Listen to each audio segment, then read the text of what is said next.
Good afternoon. My name is Alejandro Rourke, and I am the Chief of the Commission's Consumer and Governmental Affairs Bureau. It is my pleasure to welcome you today to the first of a series of hearings that will become a part of the public record to help inform the Federal Commission's ongoing work on broadband information labels.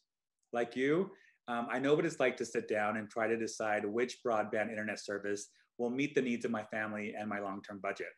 That decision usually requires me to sift through numerous options, and sometimes those choices can feel overwhelming, especially if you're like me, because my digital appetite is always so much bigger than what I actually end up consuming, and as a consequence, so is my monthly bill. Developing a clear and consistent framework that consumers can rely on to make informed decisions about the internet service plan which best fits their needs, along with clear, upfront understanding of the cost, is something that we at the Commission feel will benefit all consumers. Because oftentimes what seems like a straightforward process makes us all consider questions like, should I prioritize speed or coverage? Is there an introductory rate, and when will it end? Do I really need that extra entertainment bundle? And will I be able to use my own equipment, or will I have to rent it? And what about privacy policies? And how will I actually know how much data I'm going to use? And I think what always gets me is, will I also need to budget for an activation fee or installation fees? Like you, I've had to navigate these questions in order to choose a service provider that fits my household needs.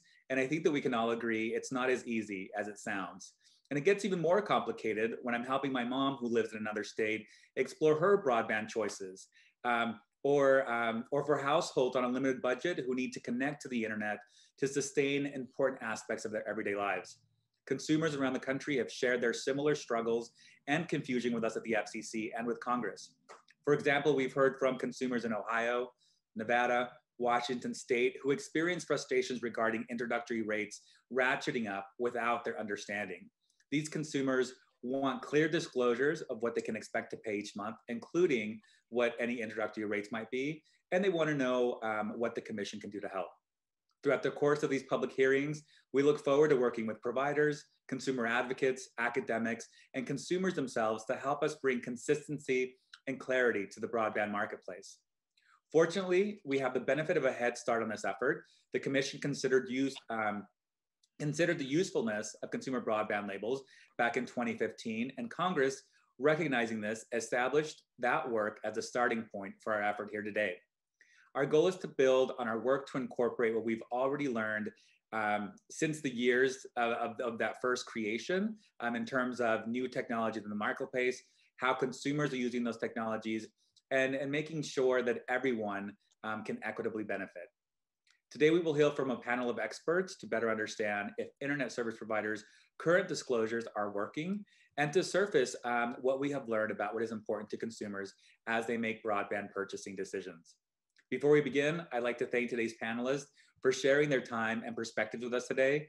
That includes Sharusha Barnett from the FCC, Maribel Martinez from Digital Access to All, Matt Sire from Onward Eugene, Deborah Berlin and Ann Barowitz, who serve on the Commission's Consumer Advisory Committee, Diana Eisner, Vice President for Policy at US Telecom, Margaret Nygren, Executive Director for the American Association on Intellectual and Developmental Disabilities, Josh Steger, Vice President from the Open Technology Institute, Crystal Rhodes, Commissioner from Nebraska Public Service Commission, and Greg Juice, Director of Public Affairs at Public Knowledge. I also want to take a moment to applaud the work that providers have already done to date to educate consumers. We are happy to have them represented on today's panel and as engaged participants throughout this hearing process. It is now my great pleasure to introduce the Chairwoman of the Federal Communications Commission, Jessica Rosenworcel. Chairwoman Rosenworcel, good afternoon and welcome. Thank you, Alejandro, and happy Friday afternoon, everyone. We really appreciate you joining us. Now, typically, we wouldn't host a forum like this on a Friday afternoon, but I want to note that it's Consumer Protection Week, and we wanted to take advantage of every minute. This past November, the President signed the historic bipartisan infrastructure bill, and this bill was groundbreaking in so many ways. And here's what matters most for today's gathering. It's actually the most significant law in our nation's history to help people get online and afford broadband. Now, the top line for broadband affordability was actually a $14 billion investment made so that the FCC could stand up the Affordable Connectivity Program. And this new program launched at the start of this year. And already it is helping more than 10 million households all across the country pay for broadband service. But it's not the only way this new law is helping with broadband affordability. This law also included a landmark provision to empower consumers and bring greater transparency to the internet marketplace. And of course, I'm talking about why we're all here, the broadband label. The idea is really straightforward. Broadband's now an essential service for everyone, everywhere. And if consumers have to spend hundreds or even thousands of dollars a year for internet service, it's pretty simple. They ought to know what they're signing up for. But when it comes to picking a broadband provider, we have a lot of people in this country making decisions with sometimes incomplete and sometimes inaccurate information. To be clear, the problem for broadband consumers actually isn't a total lack of information, but there's just loads of fine print. There are conditions and terms for service, and there are technical terms that we may not all be familiar with or understand. As a result, it can be difficult to know exactly what we're paying for. And plus, these disclosures are not consistent from carrier to carrier, so it's really hard to compare service and prices. Enter the broadband label. We sometimes call it a broadband nutrition label because if you go to a grocery store and you pull 2 items off the shelf, you can easily compare calories and carbohydrates. That's because they have a labeling system that is simple, consistent, and easy for consumers to use. I want us to do the same here. This will require developing a consistent and straightforward way of providing accurate information about price, speed, data, and other aspects of high-speed service. And it will require that we work to prevent burying really important facts in fine print, the kind that lead to unexpected costs and fees. Now, as this group knows, this is not a new idea. The FCC actually moved forward with a plan for broadband labels back in 2015 and 2016, but this is different. That last effort was just voluntary. The new nutrition broadband labels are now going to be mandatory, thanks to the bipartisan infrastructure law. And this January, we started work on the task that Congress laid out for us in that law. We launched a rulemaking that asked lots of questions. Today, we will hear from experts in the field who will give us answers. We've got such a diverse group, I want to call them out. We've got 2 grassroots navigators who can help us understand the challenges consumers face when they evaluate broadband offerings. We've got 2 members of the Commission's Consumer Advisory Committee who actually helped design the labels that the Commission worked on before.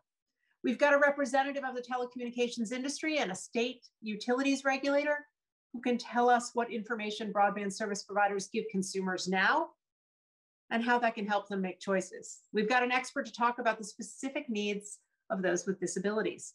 And we've got experts from consumer groups who will speak to the effectiveness of current disclosures, how consumers make selections and evaluate broadband offerings today, and what information could really improve that experience. Now, Congress gave us a 1-year timeline for finalizing these labels, so there's no time to waste. We're going to get this done right, so these broadband labels will help consumers compare service providers and plans, hold broadband providers to their promises, and foster more competition, which means better service and lower prices. Thank you to everyone for being part of this effort. Now let's get to work, and I'm going to hand it over to Zach.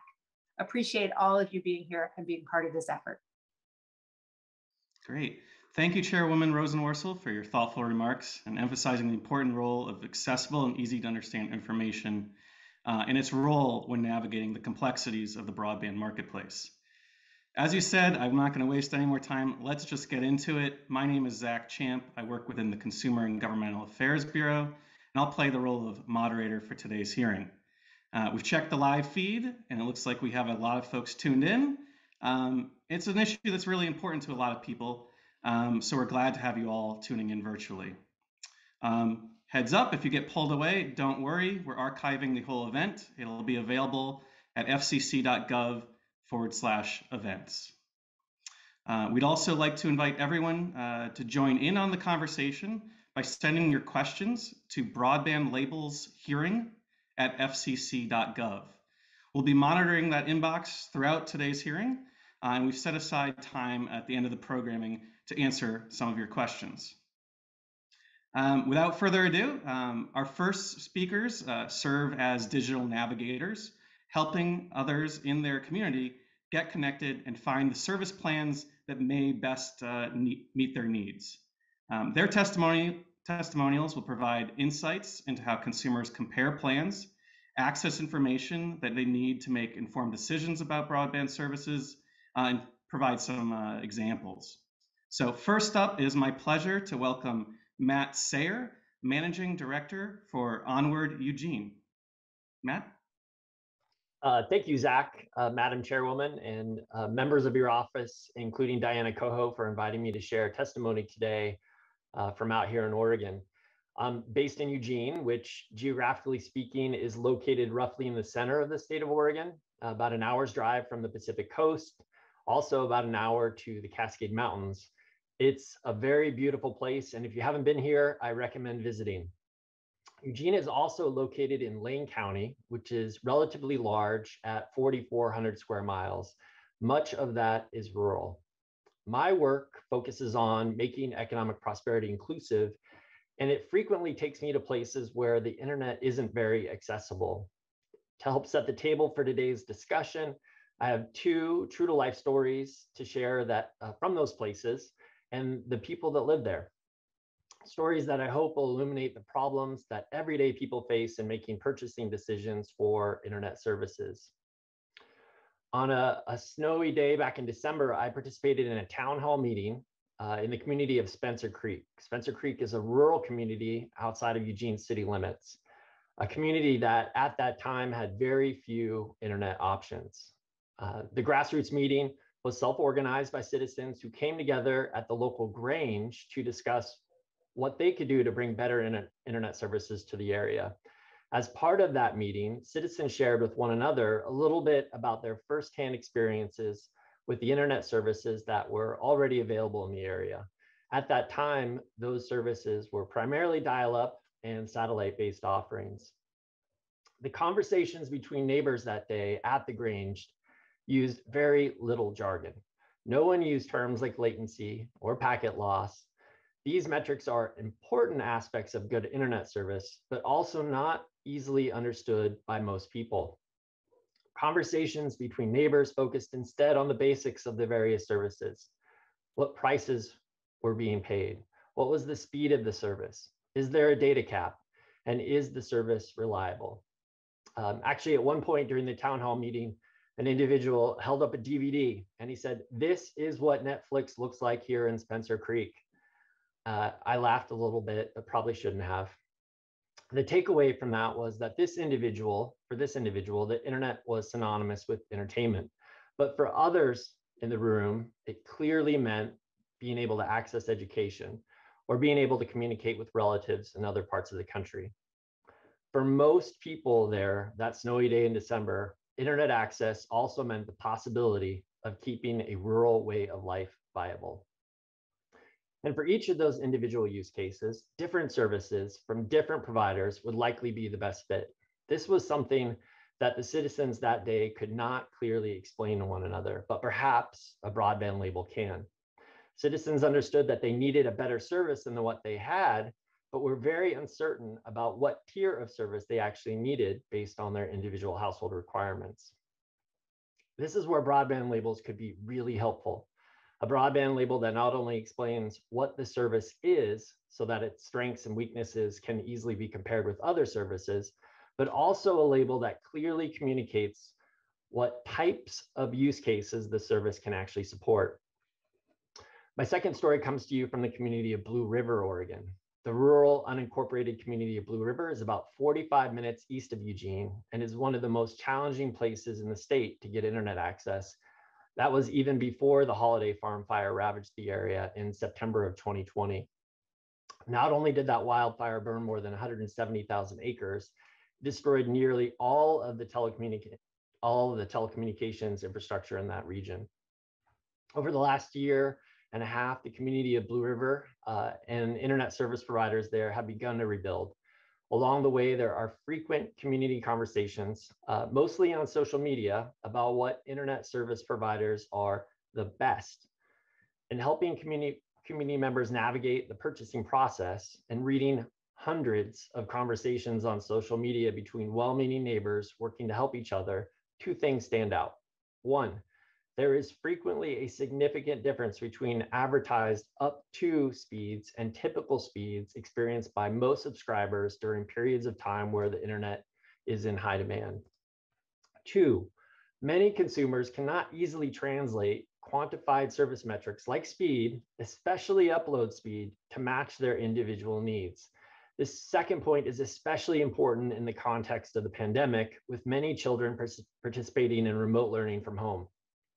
Over the last 2 years, parents, myself included, have been in search of internet service providers and service tiers that can better support their children's schooling from home.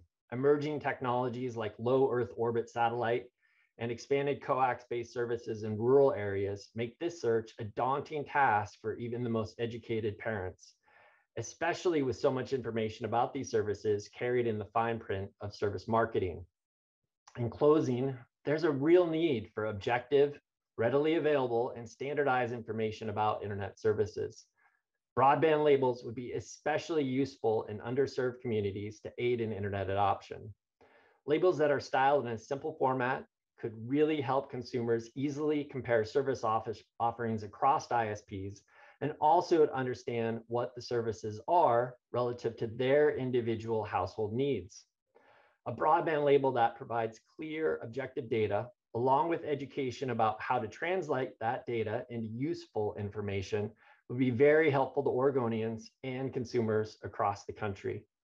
I'm encouraged by the idea of a future where consumers have a shared point of trusted reference in the form of standardized broadband labels, and that the people who need that information the most will have easy access to it. Thank you. And now we're going to hear from Maribel about her experience in helping consumers. Thank you so much, Matt. No, thank you, Matt, for the remarks and experiences in Oregon. Correct, Maribel, you are up next from Digital Access for All to All. The floor is yours. Thank you so much. I'm honored to be invited to speak to the FCC today on behalf of consumers nationally, stemming from my firsthand experiences working with diverse stakeholders, including consumers. It's my hope that the information I'll share with you today is valuable and useful, and that it ultimately advances the widespread ability of consumers to adopt broadband affordably and sustainably. Consumers face substantial challenges in getting the information they need about broadband offers and in evaluating broadband plans. First, consumers learn about broadband plans through TV, radio, social media, and word of mouth. Ironically, and in my experience, there's been an expectation that consumers have to go online to get online. Consumers, in my experience, typically ask about offers they see or hear about, or ones they learn about through friends and family. They're usually offers with brand recognition and memorable advertising. The first question consumers ask about an internet plan is cost. Once cost becomes accessible or acceptable to the consumer, they rely on the person talking with them about the internet plan, which is usually a salesperson, to assure them that they're signing up for good plans and that speeds will be adequate for their needs. Consumers are preoccupied with speeds after cost because they understand that high speeds are desirable. Yet jargon is confusing to consumers. Consumers, by and large, do not understand the language of the internet, its hardware or networks. They don't know what megabits per second mean and how it relates to their online activities and how that consumes data, for instance. The internet sales process can also be intimidating. This lack of background information from consumers and lower confidence overall in information results in consumers subscribing to plans they can't afford, which results in delinquency and bad debt. Decision fatigue. When overwhelmed, consumers choose no option, especially if they were on the fence about the relevancy of broadband in their daily lives to begin with. Instability. Frequently changing providers that results in periods without home broadband access, and the perpetuation of lower broadband adoption rates among asset-limited people, seniors, people with limited English proficiency, and others. Going back to cost and internet plans, in the course of my work, I continue to experience firsthand that consumers do not understand the variety of internet options that are available. They're also skeptical of smaller regional providers, even when cost is not a factor. Since many consumers lack the digital literacy skills necessary to research things like internet plans online and compare them, they gravitate towards large, recognizable brands. They tend to equate the expectation of quality with a marketing campaign they've experienced. And even when they're able to compare plans, they don't easily have access to centralized, unbiased sources that explain terminology, help them read an internet bill, or understand a contract prior to purchasing. Particular populations find the process of subscribing to internet more challenging, such as those with limited English proficiency, people with disabilities, seniors, and those with lower literacy and education levels. I find that these groups are curious about the internet, that they want to become part of the digital world and adopt if they can afford to, but they're reticent to do so because they fear selecting a provider or a plan that will not meet their needs or end up costing more than they thought, with additional fees, especially if they're in surprise. In addition to clarifying the language of the internet and making it more accessible, increasing transparency on internet plans from providers, and increasing the readability of broadband plans and contracts, consumers benefit from unbiased sources such as digital navigators when considering a broadband subscription. Digital navigators are trained digital inclusion champions who are knowledgeable about broadband options, computing devices, and digital literacy training. When they're accessible to a community, they can offer trusted, unbiased information support and application assistance to consumers who need affordable broadband access, and can be called upon to not only help the consumer understand how much internet they really need for their household, but also learn about provider options, evaluate plans prior to subscribing, and also serve as educators on the language of the internet and how to interpret contracts and monthly bills. Before I conclude, I'd like to share a recent experience I had during the course of training digital navigators that will hopefully resonate with stakeholders. While training these future digital navigators in the nonprofit sector on the application process for the emergency broadband benefit last year, they were stunned to discover a total of 67 different internet provider options in their local area, which is a mid-sized county in Central Florida. I recall one of them saying, "It's a full-time job to sift through these and make an informed decision. My clients don't have time for this." It's a testament to the value a trusted resource such as a digital navigator plays in digital inclusion, and how they're positioned to help consumers with obtaining the information they need in order to become broadband adopters. I'd like to close by saying that I concur with the use of broadband labels, and given the challenges that consumers face with terminology, contracts, and decision fatigue, that their simplified, highly visible use can not only help the public become more confident about internet consumers, but equally importantly, that they remain subscribed to broadband sustainably with services that are adequate and appropriate for their needs. I view the use of broadband labels as a good step forward in helping traditionally unconnected and underconnected populations come into the fold.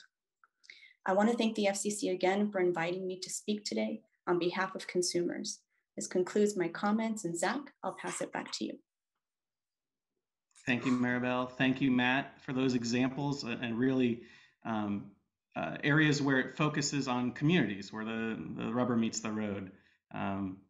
Decision indecision is something I take personally. So our next speaker will give some of the groundwork for the legal context that we're in with the labels. So Jerusha Burnett, the FCC's own attorney in the Consumer and Governmental Affairs Bureau and the Consumer Policy Division, will provide an overview of the current transparency rule, the Infrastructure Act legislation, and detail the broadband label NPRM and its associated public comment period, and maybe how you can get involved. So without further ado, Jerusha, the floor is yours.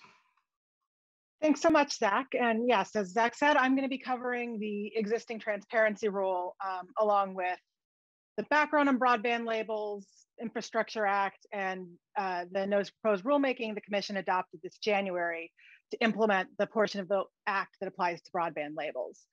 So to get started, the current transparency rule requires that any provider of broadband internet access service disclose accurate information regarding three main categories: specifically network management practices, performance characteristics, and commercial terms.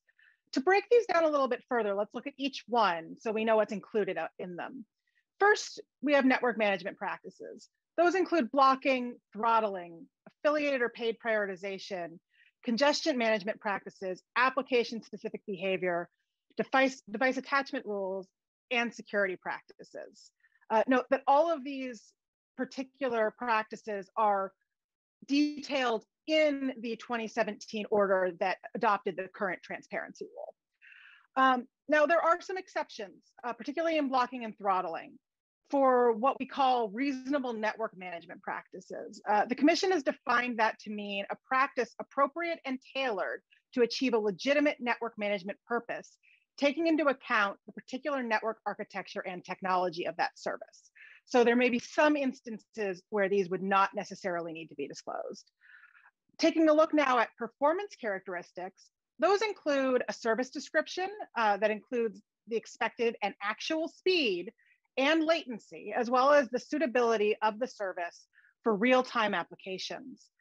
It also includes the impact of any non-broadband internet access data services, as those kinds of services may well modify some of these other features. Finally, commercial terms have to include the price, which for example could be the monthly price, usage-based fees, early termination fees, or fees for any additional network services. It includes privacy policies, and it also includes any redress options. The order made clear, as the rule does, that these disclosures must be sufficient to enable consumers to make informed choices regarding the purchase and use of the services. And they also need to be sufficient for entrepreneurs and other small businesses to develop, market, and maintain internet offerings. These disclosures also have to be publicly available, either accessible via a website or sent to the Commission, and then we publish them. So what about these broadband labels? Where did that come from? And I know some of my fellow speakers will be getting into this in more detail, but just to lay the basic groundwork, in 2015, the Commission adopted a safe harbor for the form and format of disclosures under the transparency rule. Providers that wish to avail themselves of the safe harbor could use what we refer to often as a broadband nutrition label to make their disclosures. Now, there were two labels adopted. One was for fixed service and one is for mobile service. And they were developed with the help of the Commission's Consumer Advisory Committee and adopted formally by the Commission in 2016. These labels provided a voluntary safe harbor, again, not mandatory for providers. And the Commission, however, eliminated that safe harbor in 2017, along with some of the disclosures that it had required in 2015. So fast forwarding to closer to today, in November 2021, the Congress enacted the Infrastructure Investment and Jobs Act. Most relevant for our discussion today, the law provided funding for broadband deployment and other broadband initiatives. Of specific interest here, one provision of the Infrastructure Act, specifically Section 6504, directs the Commission to adopt rules to require the display of broadband labels to disclose to consumers information regarding broadband internet access service plans. Now, the statute directs the commissions to start actually with those 2016 labels as it develops the new labels. And it additionally provides that labels shall include information regarding whether the offered price is an introductory rate, and if so, the price the consumer will be required to pay following the introductory period. It also directs the Commission to conduct a series of public hearings to assess how consumers evaluate broadband service plans and whether existing broadband disclosures to consumers are actually sufficient. So on January 27th, 2022, the Commission released a notice of proposed rulemaking, initiating a proceeding to implement Section 6504 of the Infrastructure Act. The NPRM proposes new rules that would require broadband providers to display easy to understand labels to allow consumers to comparison shop for broadband services. The labels proposed in the NPRM are consistent with the labels adopted in 2016, except that, consistent with the statute, they would be mandatory rather than voluntary. The format of the proposed labels, as in 2016, is based on the Food and Drug Administration's nutrition label, which all consumers are familiar with for food products. With regards to the format, the NPRM seeks comment on whether the nutrition label format sufficiently displays information to consumers in an effective and helpful way, because we want to make sure that these labels are actually useful to consumers. The proposal would require broadband providers to display the labels at the point of sale, and the label would show the provider's prices, including introductory rates, as well as speeds, data allowances, network management practices, and other critical broadband service information for consumers. So with regards to the content of the label, the NPRM seeks comment on a few things.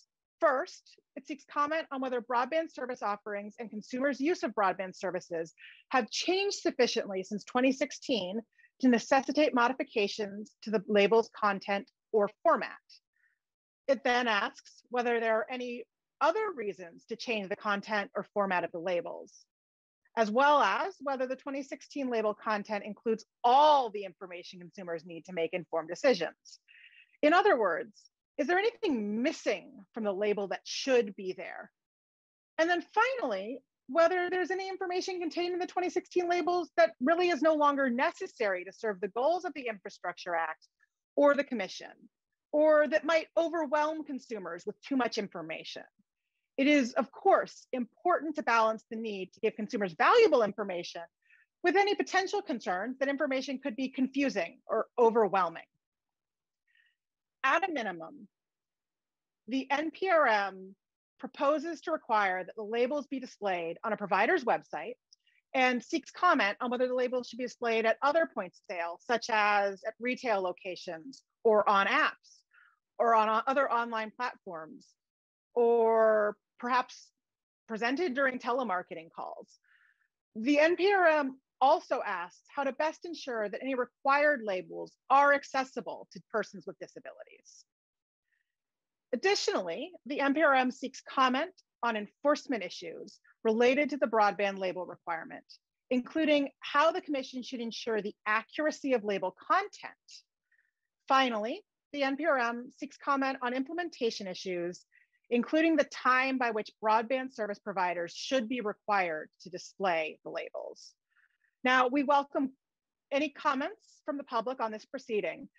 To file an express comment, you can visit www.fcc.gov/ECFS/filings/express.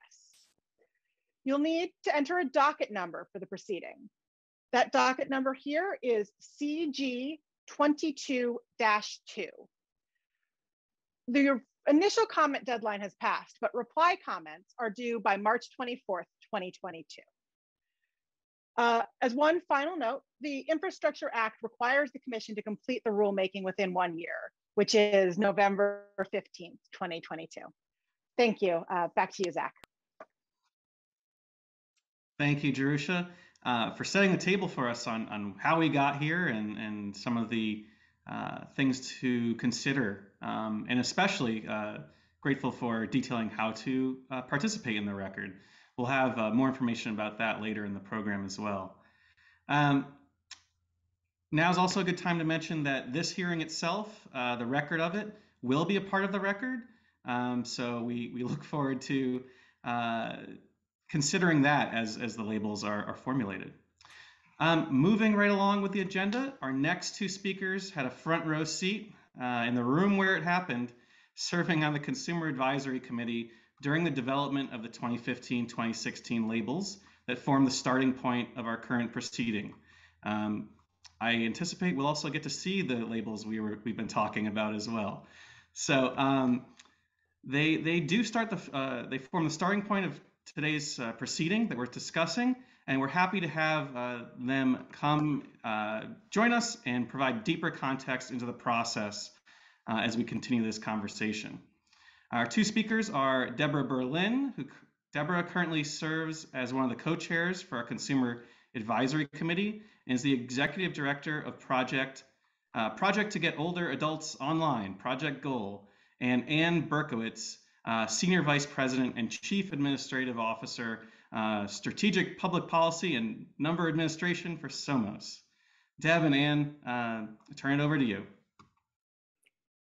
Thank you so much, Zach. I think I'm kicking things off here. And I want to just initially say thank you to Chairwoman Rosenworcel and the Consumer and Governmental Affairs Bureau for convening this hearing. I appreciate the opportunity to participate. So yes, in 2015, I chaired the FCC's Consumer Advisory Committee on behalf of the National Consumers League. And we have titled our talk here a retrospective, but we might say it is been there, done that for the broadband labels.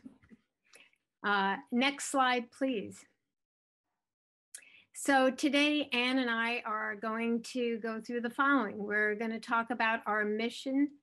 We're going to discuss our approach we took to meet our objective, the resulting labels. Yes, you'll get to see them. Our key successes, our greatest challenges, and the important lessons we learned in this process. Next slide, please. So just a quick history review. I think you'll probably hear this a few times, but the FCC's Open Internet Order directed the Consumer Advisory Committee to create these consumer-facing broadband disclosure forms that were accessible to persons with disabilities. And in response, as soon as we received the directive, we established a diverse working group to produce the broadband labels and then present them to the FCC for its consideration within the required time, which was about 6 months, the end of October 2015.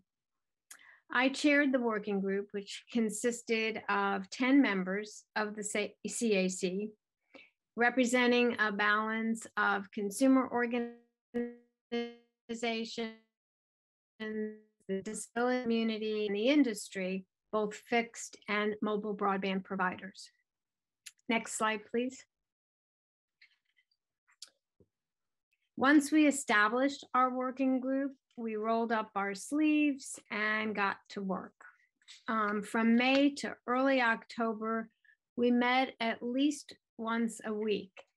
And I think we actually had 22 meetings, we counted them up, which meant that we met actually more than once a week.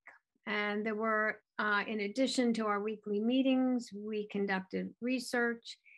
There was drafting of language, reviewing language, editing that was done, and this was all by our volunteer working group members. We got to know each other pretty well, sharing family updates, favorite foods and snacks, movie reviews, restaurants. We saw the seasons change.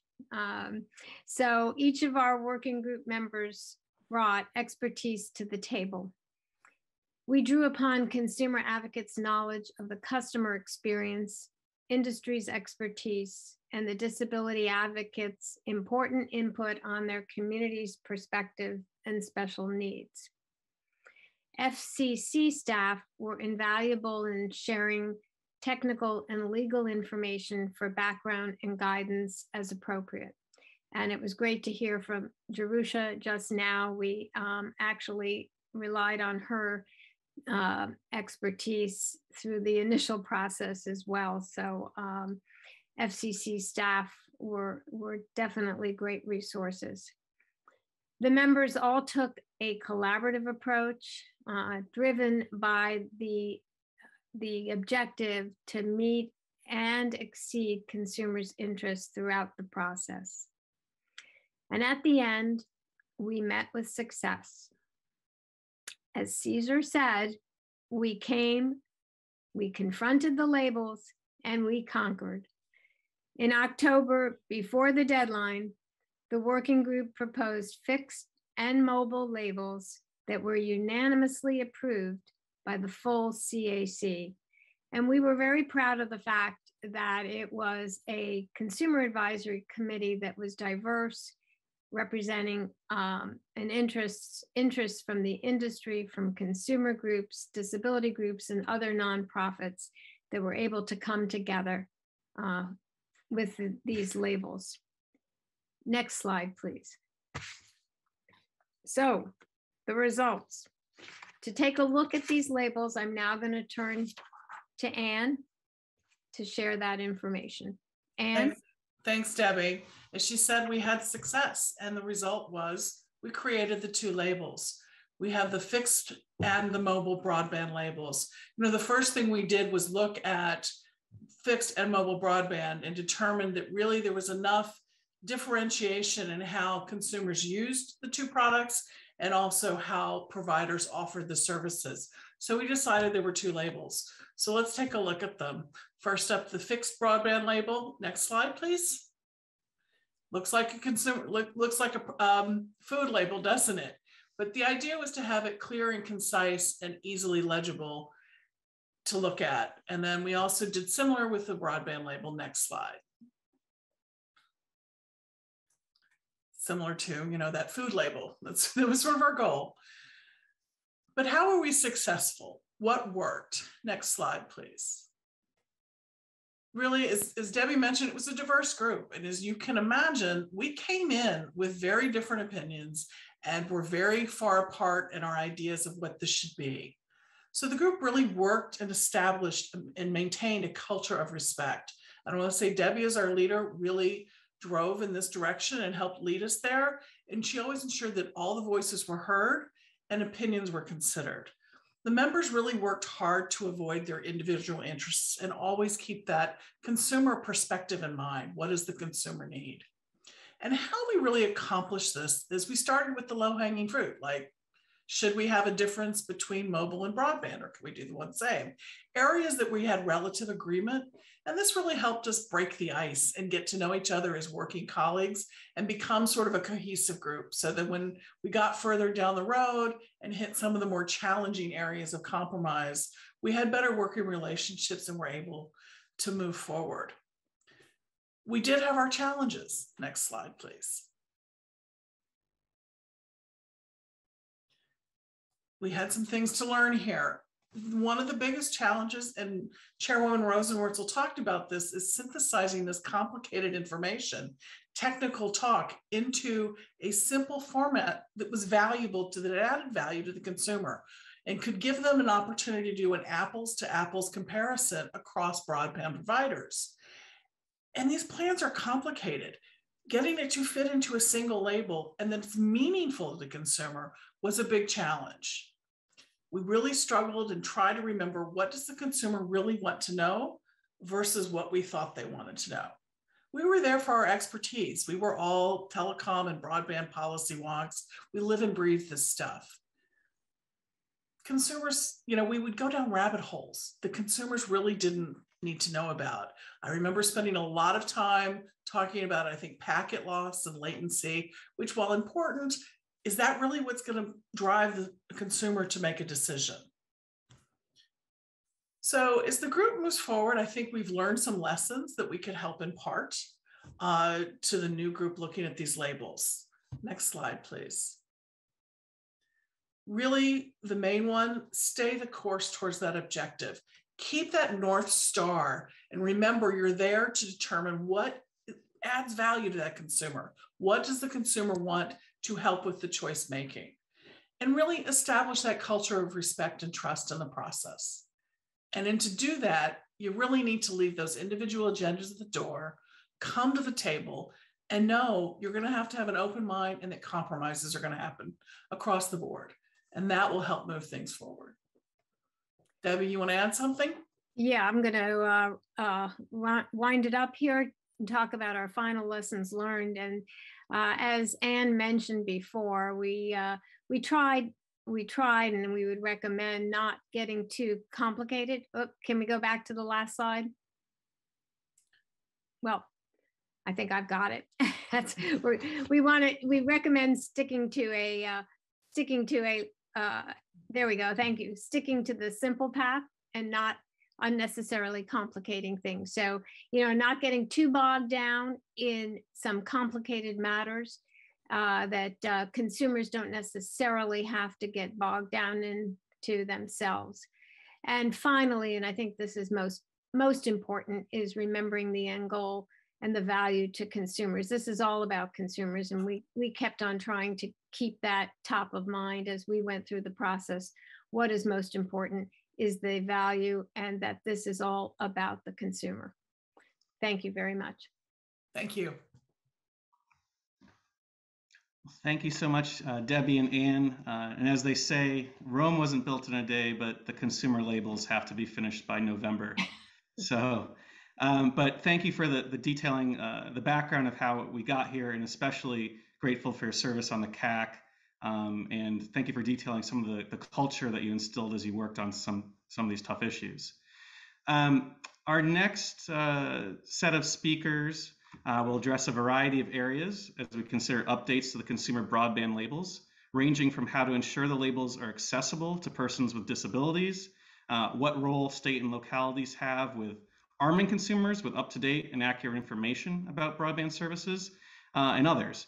Up first, we have Diana Eisner, VP of Policy and Advocacy at US Telecom. Diana will share what information broadband providers are currently making available to consumers and how it's presented. Diana? Thank you, Zach. Good afternoon, everyone. I'd like to thank the Commission, especially Chairwoman Rosenworcel and the Bureau for inviting me to testify today.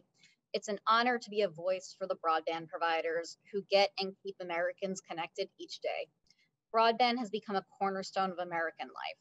Access to broadband equates to access to education, employment, economic development, and more. America's broadband providers are tremendously proud of the work they did to keep the economy and everyday life moving during the pandemic. Affordability is also important. Many US Telecom members were proud participants in the Emergency Broadband Benefit Program and are currently participating in its successor, the Affordable Connectivity Program. And beyond EBB and ACP, the news is good about affordability. US Telecom analyzed the data and found that broadband prices at all speed tiers declined in recent years, at a time when the cost of most goods and services has gone up. When inflation is considered, the real price of the most popular tier of broadband service has dropped by 28.1% since 2015. And the real price of the highest speed broadband service has dropped by 43.9%. A recent study by Broadband Now found that prices for ultra high speed plans have decreased by almost $60 per month. That is remarkable and a testament to the investment America's providers are making to close the digital divide. And this is really a result of how competitive the broadband marketplace has become. Given this highly competitive market and the multitude of options available to consumers, we believe transparency is critical so consumers know what's available when they're looking to be connected. And we understand the desire for consumers to be able to compare broadband plans the way they would, for example, cereal. At the same time, providers already do give prospective customers a wealth of information, consistent with the existing transparency rules.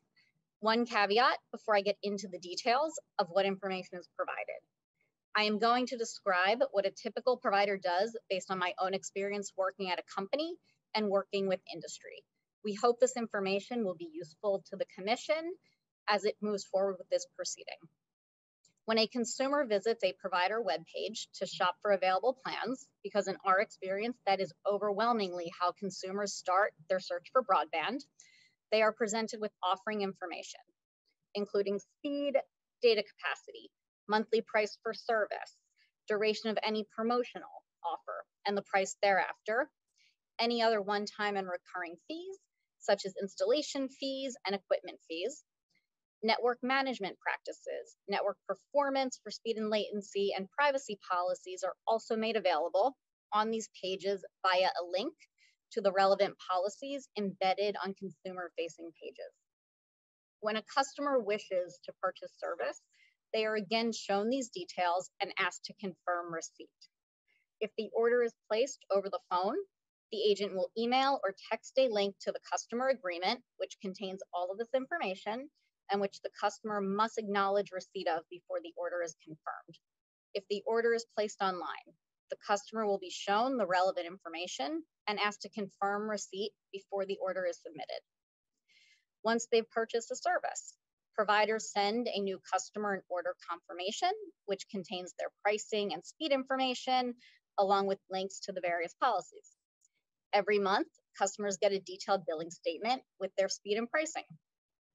We also understand and appreciate the importance of accessibility. We agree with and recognize the importance of making information like this accessible to all consumers. We believe that the Commission should allow flexibility by reference to existing standards to ensure that this information is accessible. This is a critical discussion, and we are proud of the work we've done to date to ensure transparency consistent with the Commission's rules. We look forward to working with the Commission to effectively implement the broadband nutrition labels for all stakeholders. Thank you again for the opportunity to speak about this important issue, and I look forward to your questions. Thank you, Diana, for sharing what industry is doing today and how consumers can access that. Quick plug, remember you can submit your questions to us during the hearing at Broadband Labels Hearing, that's plural, Broadband Labels Hearing at fcc.gov. We'll try to get to as many as we can. Our next speaker is Margaret Nygren, the Executive Director and CEO of the American Association on Intellectual and Developmental Disabilities. Dr. Nygren served for 3 consecutive terms on the FCC's Disability Advisory Committee. Thank you. And Dr. Nygren will speak to disclosures, how they're provided to individuals in the disability community and their effectiveness. The floor is yours. Thank you so much. Good afternoon. I'm Margaret Nygren. I'm the CEO of the American Association on Intellectual and Developmental Disabilities. And first, I applaud the FCC's efforts towards its goal of helping consumers make informed choices in selecting broadband services and broadband providers. I'm here today to provide comments from a very broad disability perspective. I should begin by saying that people with disabilities have the same interests in using and choosing the best fit for their broadband service needs as every other internet consumer. I also want to acknowledge that there are many different kinds of disabilities that affect a wide and diverse range of physical and cognitive processes. Each disability is unique, and just as with the general population, each person with a disability is unique and has unique needs. Nearly every disability is probably best understood to exist on a continuum. For example, mobility impairments can range from minor to major, could affect one body part to the entire body. Hearing and vision impairments vary in their scope and intensity. And intellectual impairments can be quite limited in their scope, or they may affect every aspect of a person's cognition. Understanding that disabilities are conditions that exist on a continuum leads us to a best practices approach to accessibility that is also on a continuum. In short, there are no single one-size-fits-all or one-and-done efforts that will enable most people with any kind of disability, or even most people with just one particular kind of disability, to find that the effort will address all their accessibility needs. In developing an approach to assure that information is accessibly delivered to the end user, a good analogy is the supply chain's shipping concept of last mile delivery. Supply chains have really figured out how to move products to the consumer through very generic supply lines very cost effectively until they get to that last mile. That last mile is the most expensive and time-consuming part of the supply chain because delivery is to an individualized location, the person's doorstep. Using this analogy, with regard to this process, some consumers are able to pick up their product at the delivery hub. Other consumers, particularly those with disabilities, will have to rely on both the generic supply chain and that last mile of delivery. The FCC intends to assure that the information to inform consumer choice is delivered to everyone. It may be useful to think of the information as the product and the consumer labels as the delivery hub. The proposed design of the labels is intended to assure that most consumers in the general population will have the knowledge, skills, and abilities to use or interpret the information provided via the labels, which will achieve the FCC's goal of helping consumers make informed choices. Other consumers, particularly those with disabilities, will need that last mile to be provided to assure that the information that's delivered to them is delivered in a way that they can use it or interpret it to help make informed decisions on broadband services and providers. Now, the NPRM does outline several last mile strategies to make the information in the labels accessible to people with disabilities. And I applaud the FCC for specifically noting the need to assure that this important information travels along that last mile using the W3C guidelines for web accessibility, large print, braille, audio and visual recordings, plain language, and languages in addition to English.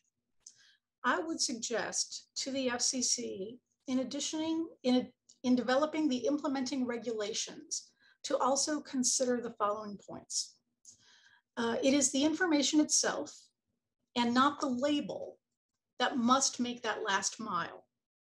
The label is an effective delivery mechanism for the information that will achieve the FCC's goals for many consumers. Providing the information in alternate formats and not providing the label itself in alternate formats should be the goal of final accessibility regulations.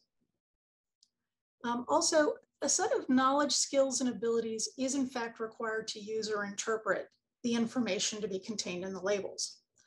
Understanding and addressing this particular element of accessibility is equally important for the FCC to be able to achieve its goals and should also be addressed in its final accessibility regulations. So there are a number of typical accessibility strategies designed to remove barriers for those who don't have specific knowledge, skills, or abilities. You see them all the time. Screen readers or machine readable documents make material accessible to people who are blind, have low vision, or cannot read. Materials are provided in alternate languages to make materials accessible to people who do not speak or read English. But what's often forgotten is that individuals with cognitive disabilities, that's including intellectual disability, people with brain injury, people with mental health conditions, those individuals could have impairments in conceptual reasoning, information processing, comparative or analytical skills, understanding concepts related to quantity or quality, or will have other particular needs to be able to use or interpret the information in order to make informed choices. Individuals with cognitive disabilities may require individualized supports to use or interpret this information. Today, such supported decision-making assistance is provided by paid service providers, including the digital navigators that Ms. Martinez described earlier, as well as unpaid family and friends. The FCC in its final accessibility regulation should consider making educational materials specifically designed to assist the paid and unpaid support providers so that they can better assist the consumer in understanding and interpreting the material so that to support their decision-making. The NPRM also poses several questions about the Affordable Connectivity Program, specifically about whether or how to include information about the Affordable Connectivity Program in the labels. So with the context that the vast majority of people with disabilities in the United States are at low income levels, knowing about this program and how to access it would greatly benefit people with disabilities. The internet provides a crucial way for people with disabilities to participate in the activities of their local community and the larger community of others with shared interest. Internet-enabled wearables and other off-the-shelf technologies enable people with disabilities to access healthcare, engage in education, be employed, and maintain connections to families and friends. Access granted through the Affordable Connectivity Program is crucial, so I urge the FCC to require labels to contain information about the existence of the program, and at minimum, information on where easily understood information can be found on how to access the program. The NPR memo also outlines important goals related to transparency, facilitating equal access, promoting advances in diversity, equity, inclusion, and accessibility, and indicates that a separate rulemaking will be undertaken related to data collection. As we all know, time passes, things change. Broadband providers, prices, speeds, service areas, and so on will undoubtedly change as time marches on, as well as the number of providers available to consumers in any particular location. Population demographics within service areas are going to change over time as well. So given that, I'd like to make a couple of observations that may help the FCC as it considers implementing its regulations. Number one, collecting and maintaining label data in publicly available platforms will enable analysis that will directly address the FCC's interests in transparency and promoting equity. Researchers that can access this data can compare FCC's aggregate data set with other publicly available national data sets that contain health, disability, income levels, and poverty rates, and other demographic elements that can provide a baseline as well as longitudinal information that relates to the FCC's interests and can inform future policies and initiatives. The second observation is that the inclusion of just two elements, in particular that of service location by zip code and service offer start dates, to the data going to be collected in the label information, would yield broad benefits to the ability of the FCC to achieve its goals. The inclusion of these data elements would enable researchers and analysts to look at the data within specific timeframes, over time, and by service location at zip code level. So in addition to knowing when and how prices and speeds and service areas change, not only provides us the opportunity to understand trends over time, but could provide evidence of areas in which service provider competition does not exist, or the locations and size of actual broadband competition deserts. Further, mapping this data onto existing geographic demographic information could provide evidence of the extent of disparities, if any, in broadband access by vulnerable populations and by underserved or otherwise marginalized groups. So I've covered a broad range of topics, but I really want to thank you for the opportunity to comment on the NPRM today. Thank you for that perspective and the detail and providing some background on considerations of communicating effectively across a wide array of abilities and expanding the definition of last mile. There's a lot for us to consider here. So our next two speakers will focus on the current consumer experience when shopping for broadband services. They'll speak to the sufficiency of currently utilized disclosures and how consumers consider this information when evaluating broadband offerings. We'll first hear from Joshua Steger, the Deputy Director of the Open Technology Institute. Joshua? Well, thank you, Zach, and thank you to Chairman Rosenwurzel for hosting this hearing. I appreciate the opportunity to participate. I am the Deputy Director at the Open Technology Institute, or OTI. Back in 2009, OTI first proposed a broadband nutrition label, and we helped develop the Commission's 2016 label as a member of the Consumer Advisory Committee. So we are very supportive of the steps that Congress and the Commission are now taking to create broadband labels. For us, this has been more than a decade in the making.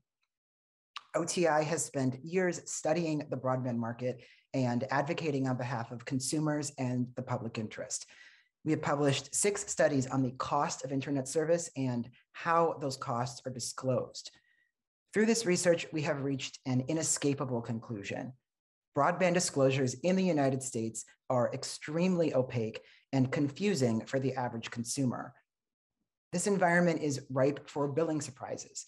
Indeed, in 2018, 69% of Americans reported experiencing an unexpected or hidden fee from a cable, internet, or phone provider. Clearly, we need more transparency in this market. People deserve to know what they are paying for. In my remarks today, I will first discuss the obstacles that consumers face when purchasing broadband service. Second, what some ISPs are doing right. And lastly, how broadband labeling can make things better. First, let's examine what consumers are up against. Researching internet service today is like navigating a maze. One of the biggest obstacles we have encountered is the ancillary fee. Simply put, there are tons of them. To name just a few, equipment fees for modems and routers, installation fees, activation fees, early termination fees, fees associated with contract length, and data overage penalties. All of these are often difficult to find, and they can be quite costly. Then there are the promotional rates. While some might seem like a good deal, providers often fail to disclose what the price will be after the promotion ends. Many try to upsell consumers into bundling their internet with television and phone service, and these bundles can come with their own hidden fees. Speeds are, of course, another problem. A recent survey found that 45% of consumers have no idea what broadband speed they are paying for. Providers contribute to this confusion by using vague language like lightning fast, or only disclosing the maximum speed rather than what the consumer should typically expect. Collectively, these elements create Byzantine pricing structures that are inscrutable to the average person. What's worse, none of it is standardized. The way prices are disclosed changes from one provider to the next. And sometimes it changes within the same provider, depending on which plan you're looking at. Even with a team of researchers, it took OTI almost a year to collect standardized data on these pricing schemes. Key information is often sidelined to terms and conditions pages, PDF attachments that are only accessible through small hyperlinks, or otherwise buried in the fine print of service agreements. None of this indicates a well-functioning market. It's more like the Wild West, and consumers are quite literally paying the price. But it's not all bad news. The problems I just described are standard practice at big ISPs like AT&T, Comcast, and Charter. But at smaller ISPs, they are actually embracing transparency. Many have found that simple, clear pricing is a great way to differentiate themselves in the market. They are eliminating many of the things that make other plans so difficult to navigate. No more equipment fees, data caps, or vague speed commitments. ISPs like Sonic, Starry, IdeaTech, and GWI are demonstrating that simplicity and transparency is not a burden. It can actually be good for business. I strongly encourage the Commission to work proactively with small, competitive, and municipal ISPs while creating this label. Their perspective could be especially valuable here. Some have already filed comments in the docket, but many don't have big government affairs teams like the incumbents. They're too busy competing for customers. So the Commission should take every step it can to meet them where they are, with listening sessions and site visits. Many of them are doing interesting things. The lesson here is that this doesn't have to be complicated. Broadband plans are only complicated if ISPs make it that way. There is nothing inherent about this industry that makes consumer confusion inevitable. It is a choice. Thankfully, Congress recently made a new choice. The infrastructure law makes clear that consumers are not getting the transparency they deserve. Congress is now requiring broadband labeling, and it's no longer a voluntary experiment like in 2016. It is mandatory, and it's federal law. Now it's up to the FCC to make this law work. The 2016 label is a good place to start, but that label never quite left the design phase, and the world has changed over the last 6 years. So the Commission should think about making some improvements. We filed recommendations earlier this week on this point. I'll highlight just a few examples. First, the labels must help consumers avoid hidden costs. People should not have to wait until their monthly bill arrives to know how much they owe. The label should end this guessing game by displaying the total monthly cost, inclusive of additional fees, in a clear and simple manner. Second, the labels must have strong rules on display location. The label will not work if customers cannot find it. ISPs are very adept at hiding information, so the Commission needs to require prominent display at multiple points in the purchasing process: before purchase, when consumers are comparison shopping, during purchase to confirm the service, and afterwards on the monthly bill. The monthly bill is also a good place for ISPs to notify customers if anything in the label changes. Lastly, it is important to note that the Commission has been granted new authority to create and enforce this label. That's a good thing because the label is going to require more than just good design. It will need enforcement. Verifying the label's accuracy could be a particular challenge. Consider the FDA's nutrition label, which continues to struggle with accuracy more than 30 years after its creation. The FCC's years-long effort to fix the inaccurate broadband maps is another cautionary tale. The Commission should anticipate long-term enforcement needs for the label and allocate sufficient resources for this task. In conclusion, this hearing comes at a pivotal time. After the past 2 years, it is undeniable that internet access is a necessity. So the need for broadband labeling has never been more urgent. I want to thank the Commission for moving quickly on implementation and for holding today's hearing. I look forward to working with you all on making these labels successful in the months ahead. Thank you. Thank you, Joshua. Next, we're joined by Greg Geiss. He's the Director of Public Knowledge's Government Affairs team. Greg? Thanks so much, Zach, and thanks Chairwoman Rosenworcel for holding this important hearing and inviting public knowledge to be a participant in it. We believe that this is a critical proceeding to help get consumers the information they need as they buy a product that they may not fully understand what the capabilities of it are. So next slide. What we do believe at Public Knowledge is that consumers deserve transparency and straightforward, consistent information when trying to select the broadband plan of their choice. That means the conveying of information they need to make a decision, not simply the information that helps market a product. As we noted in 2016, the Commission's labeling proceeding will help the average consumer better understand exactly what they are getting from their broadband provider. Unfortunately, while there have been gains in the marketplace in terms of conveying information, we're not quite there. Next slide. In my testimony, I'll provide a brief overview of what consumers see in the market when they do shop for broadband, some of the current disclosure practices of providers, and how to improve those labels so that consumers get the information they need to make an informed decision. Next slide. In preparing for this testimony, we did a quick review of some of the providers' sites. What you'll notice is that what we noticed was a number of providers have actually gone to sort of a bar format. This conveys information in a way that is appealing to the eye, but may not be conveying a lot of detailed information about what the consumer needs to know. Next slide. We also note that speed information is clearly displayed on providers' websites, which is helpful in letting consumer know the difference between the various pricing plans. Next slide. In addition, information about what the consumer is getting in the package can be displayed. And so oftentimes there'll be additional information on the page that may or may not be relevant to the consumer's understanding, but certainly gives them an opportunity to see what they'll get with the package if they select it. Next slide. So at first glance, this looks appealing.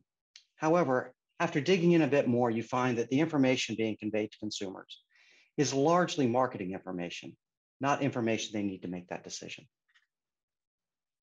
For example, Because the bar menu is a nice setup, it is appealing to the eye. However, the information that's conveyed in the bar menu is different across providers, which hinders the consumer's ability to comparison shop. Second, much of the information being presented is promotional information. $100 off on this, $25 off of this, Disney free, that sort of information is being conveyed.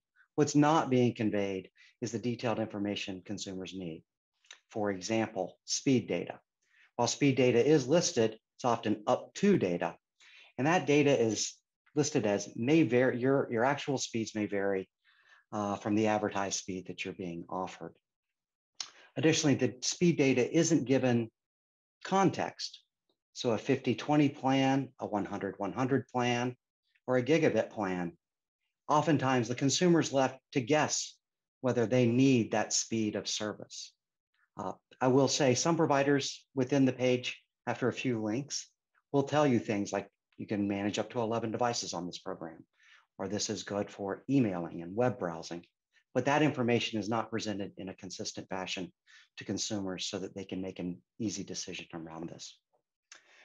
Next, promotional pricing is often offered on this main page, but you have to dig a little bit deeper to find what the ongoing price of service is going to be. Moreover, bundled offerings are often also listed on this page, which makes it very hard to determine exactly whether the price of the broadband service you're looking at on one page is equivalent to the broadband pricing that you're looking at on another page. Oftentimes, providers will bundle video or voice service with that offering. And so disaggregating that information would better help the consumer understand exactly what they're getting. This lack of consistency in the marketplace complicates the consumer's purchasing experience and hinders this price comparison, not only between plans, but between providers. And that inhibits the ability to make an informed choice. Next slide. So how can we improve this?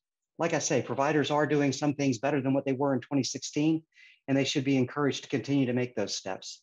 But the broadband label offers an opportunity to really standardize around a few key aspects of this service that will get consumers the information they need in a way that is consistent. So first, we believe that you need to explain what the level of broadband is that a consumer needs. So for example, the FCC puts out a household broadband guide. In that guide, they set out different speed levels and what services can be supported with those levels of speed. Standardizing around that information and offering it on the label as a click-through, or maybe even as a place on the provider's website, would be a useful tool so that when a consumer searches, they can get a good sense of exactly kind of the speeds that they'll need in order to make this a meaningful opportunity for them to use broadband. Next, explaining speed. Speed, the up to, your results may vary. While that's okay, it's not the information that consumers need. And as the broadband label indicates, there's a desire to have something more standardized, the typical speed, the typical performance that you can expect.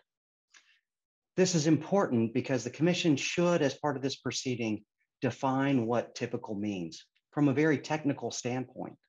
While the consumer won't need to know exactly what that definition is, what they will need to know is that when they go to one provider's website and they're offered service at 120, and then go to another provider's website and is offered the 120, they will know that that definition has been standardized around so that their experience from one provider should at least be similar to that they get from another provider. Next, we believe that in order for this to really be helpful, the consumer needs information on price up front. While promotional price is provided now, the ongoing price is often buried deeper in the provider's website. Making that information available up front is going to be critical to helping inform consumers and help them shop for these services. Next, we believe that the price that's offered should be the unbundled price of the data or of broadband, so that the voice and video components, if they're part of a bundle, they can be listed there, but the consumer should have a clear understanding of exactly what the price of broadband service is at that moment. And finally, maybe just to answer a question that the commission raises in its notice, Yes, indeed, the provider should list opportunities to participate in affordable connectivity program. And that information should be integrated into the label that the commission has, as well as information on whether the provider participates in that program. Finally, we believe that in order for this label to be useful, much like the bar menu that the providers are offering on their website, it should be made available at the initial point at which the consumer indicates a desire to find information about the packages of the broadband provider. And so what's critical there is that we put this label up, and it is maybe the first piece of information that the consumer runs into when they're looking on a provider site. But beyond that, so that consumers have an ongoing understanding and increased familiarity with the label, we believe it's also important to have this label as part of their monthly bill, so that they do have ongoing awareness of what they're getting, but also a means by which to evaluate what they might need if it's not meeting their needs. So those are some important steps that we believe should be taken. Finally, I guess I would wrap up by just saying, this is a really important opportunity. We can go to the next slide. This is a really important opportunity for the commission to get back to conveying to consumers information they need to make decisions as part of its core consumer protection mission. And so we're very excited to have this opportunity to work with the commission to make certain that this meets the potential that Congress has indicated they want the commission to meet on this. And we look forward to an ongoing dialogue with everyone here. Thank you for that, and back to you, Zach. Thank you, Greg.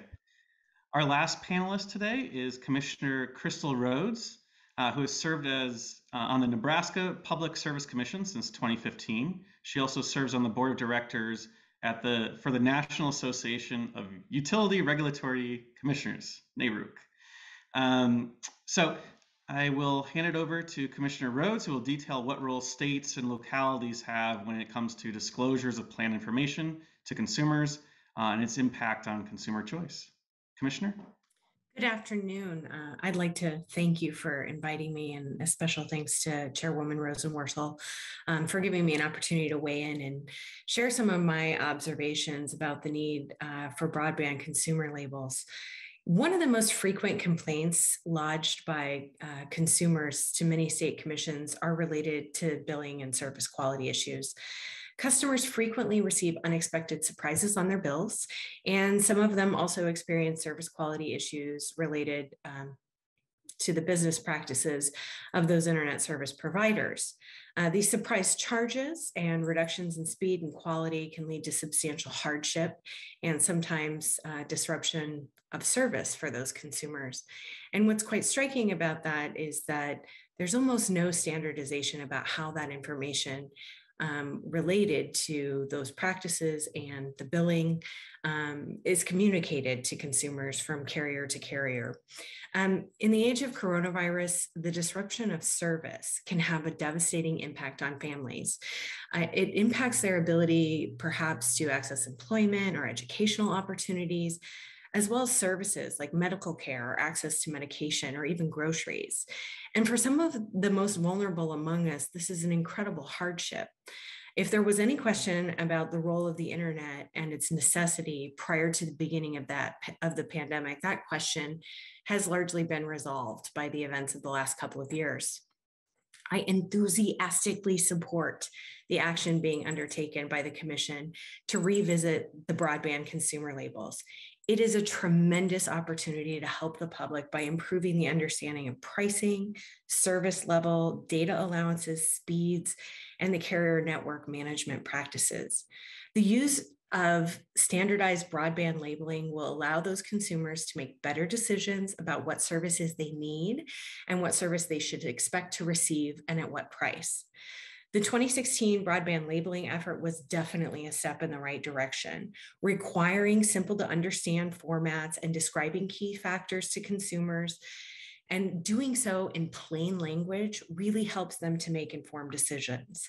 Likewise, adoption of the nutritional label format, which was already familiar to many customers, is very helpful. But I do think that there are some opportunities to refine and improve that framework. The Commission sought comments on a range of issues related to broadband labeling, and I'd like to provide a perspective on some of the common issues brought to me by my constituents and related to how those broadband services are marketed and delivered. There is very little consistency between providers on the type of information provided, where it's provided, and how often it is provided. It is often presented to consumers in a very confusing way with a lot of jargon and/or legalese. And because most consumers have a lack of technical expertise about broadband networks, it's overwhelming to them and very difficult for them to understand. The obvious conclusions based on the feedback that I've received are that the labels should, of course, apply to both fixed and mobile broadband services.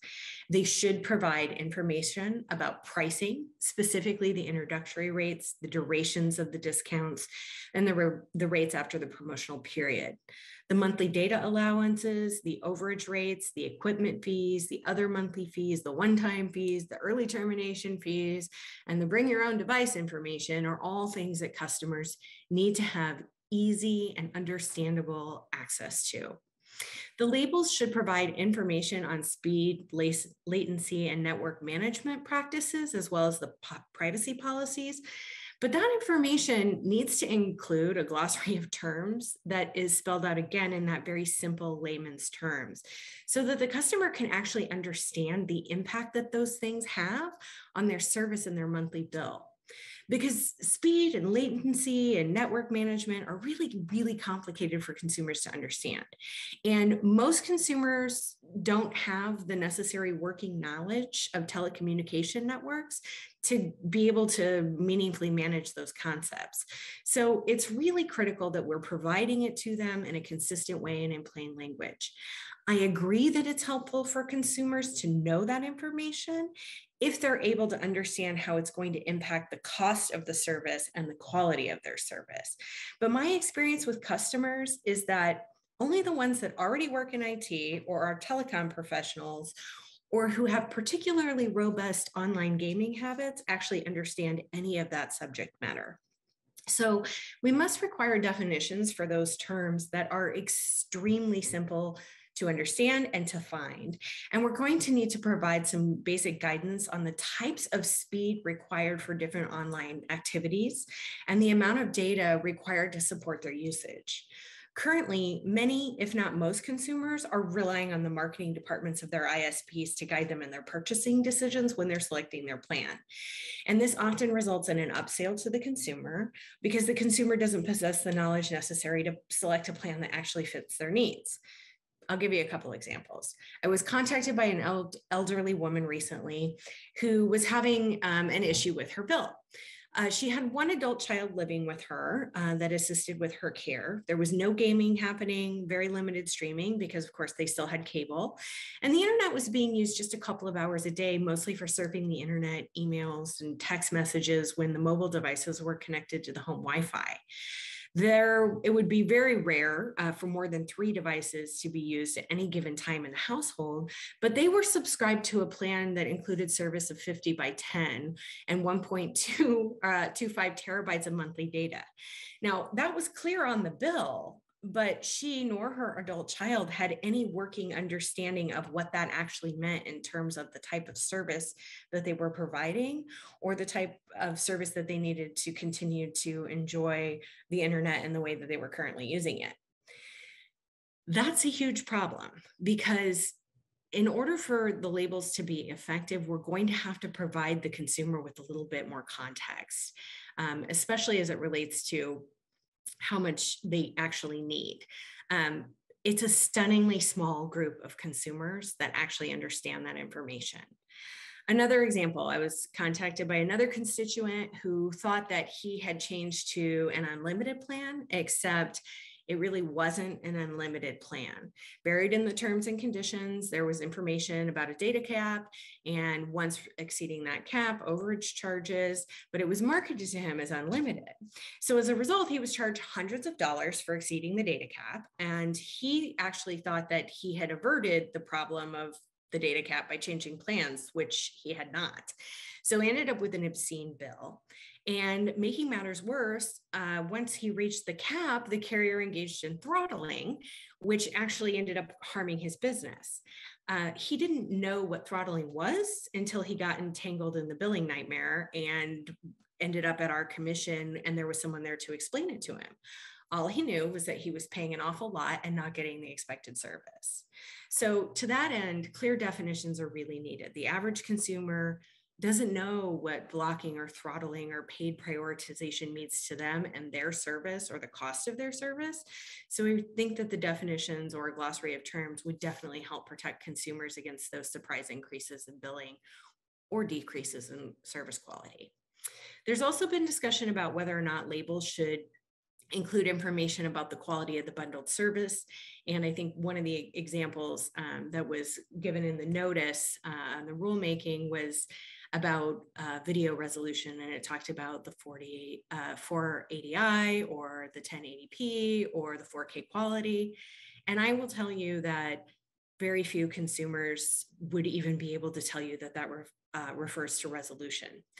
When we talk to people outside of the industry, most of them really don't understand those technical pieces. And so if we're going to provide that information, it's also important that we provide information explaining what that is and how it impacts their service.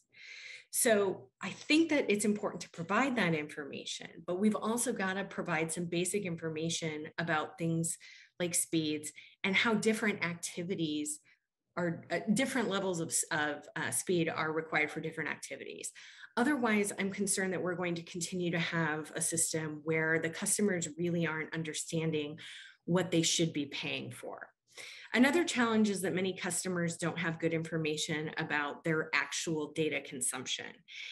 They can't make informed decisions as a result. And I think it would be incredibly helpful to consumers if the ISPs provided that information on a monthly bill, like all other utilities do, so that the consumer can make an informed decision about what they need and what they can afford. Another issue for states is the woefully low participation in adoption and affordability programs. We know from the Lifeline program that many Americans who qualify for assistance do not know that assistance is available, or that the barriers to enrollment are causing artificially low participation. For example, in my state, it's estimated that less than 3% of those eligible are enrolled in Lifeline. For them, the juice just isn't worth the squeeze because the subsidy was too low and the process too laborious to make it worthwhile to pursue. However, I think that the Affordable Connectivity Program, the ACP, is far more robust and is a really unique opportunity to connect millions of Americans who could not otherwise afford broadband. But it doesn't matter if we have a program if no one knows that it exists or how to access it. I believe the Commission's requirements to notify customers about the existence of the ACP and how to enroll, and when a customer subscribes, at the time that the customer subscribes or renews their internet service offering, is really crucial to the successful connection of working people in this country. But I also think it would be really helpful to require the ISPs to notify consumers about the program when they're delinquent on their bills.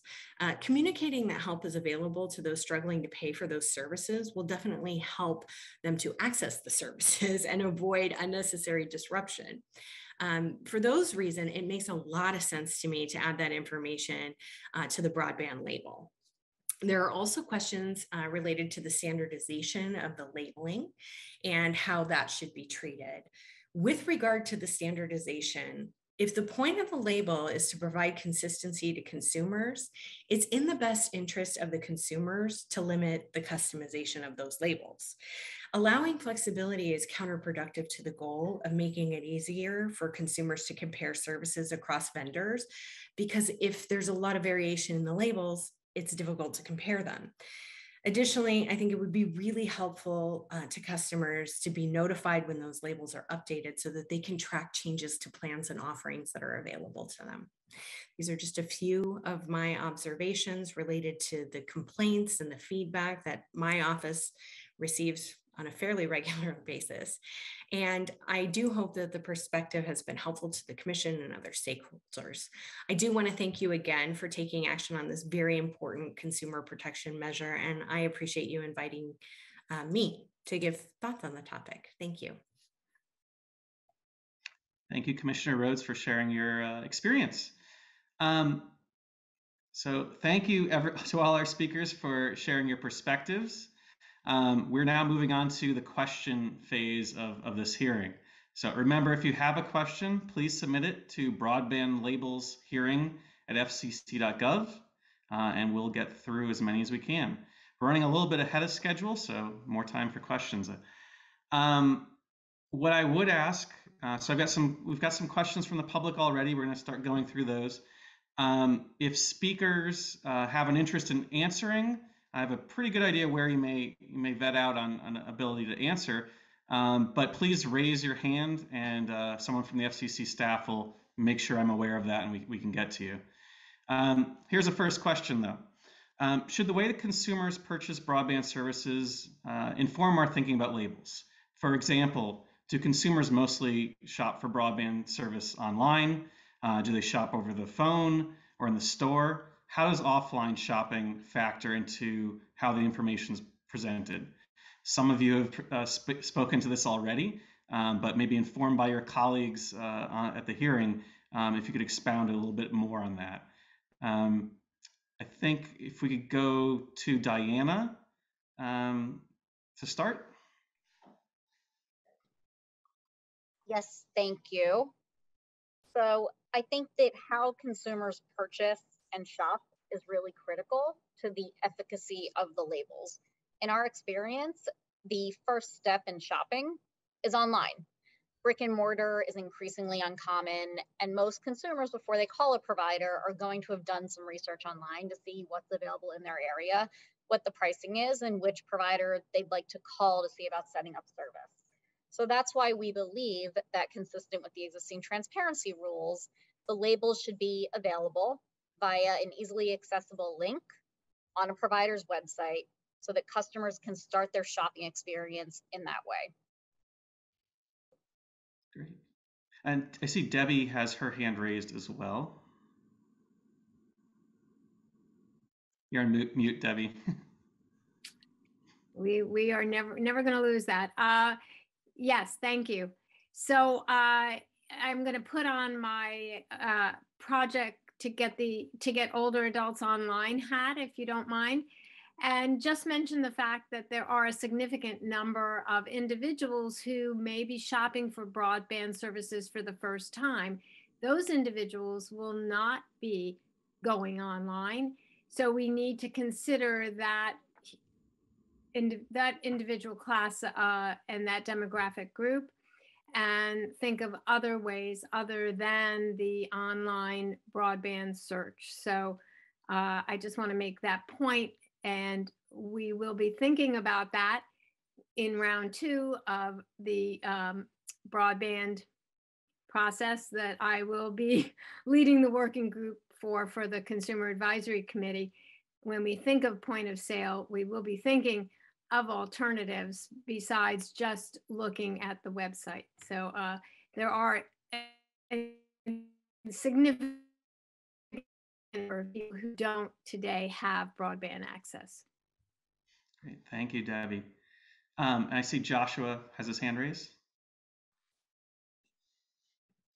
Yes, so I would just echo that point that we really have to pay close attention to the many people who still are on the wrong side of the digital divide and could use these labels to actually finally get internet access. In addition to older Americans, a lot of low-income households rely on offline means. So we've seen this through Lifeline, the Emergency Broadband Benefit, and ACP.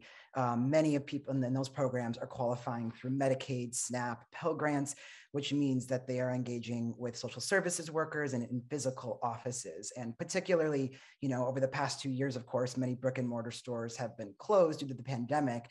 But as they reopen, I would expect that a lot of that would still become an important means of accessing this information, particularly for the people who are currently offline. Great. Then let's move on to one of our first questions from the public.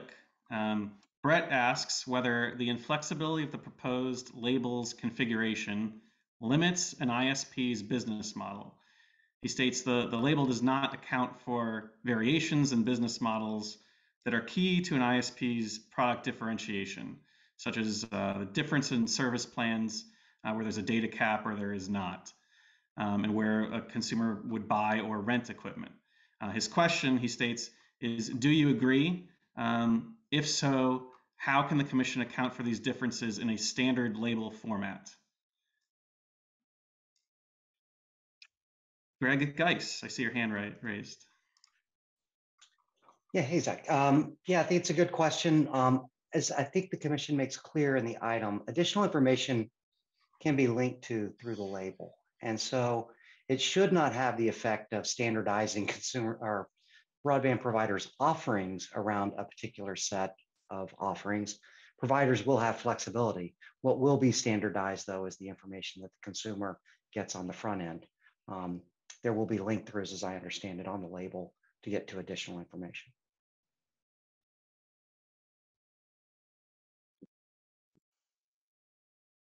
We heard today about, oh, I'm sorry, Diana, I see your hand raised. I'm trying to keep up. I would agree with that, I think, you know, the way that the labels were designed in 2016 allowed a link through, which does provide for provider flexibility, and there is additional information. So I think that as long as we get these key components in the label, then other things can be done via link through. And this might be again for Greg or Josh, but we've heard about people with disabilities. Could either of you speak more to for those that don't speak English as a primary language, what we can do there in some detail and how that would be displayed? Yeah, go ahead, Josh. Please. Yeah, I think this is a really important consideration. We need translators who are fluent in how languages are used by the people situated within US communities. There's a lot of nuance that isn't always captured here, especially with technical terms. We saw this especially last year when EBB was being launched. There were some, especially Korean and Spanish translations that got tripped up by the word broadband, which doesn't mean quite the same thing in those languages as it does in English. So, you know, running this stuff through Google Translate is not going to cut it. There needs to be some very careful and nuanced and skilled translation into multiple languages.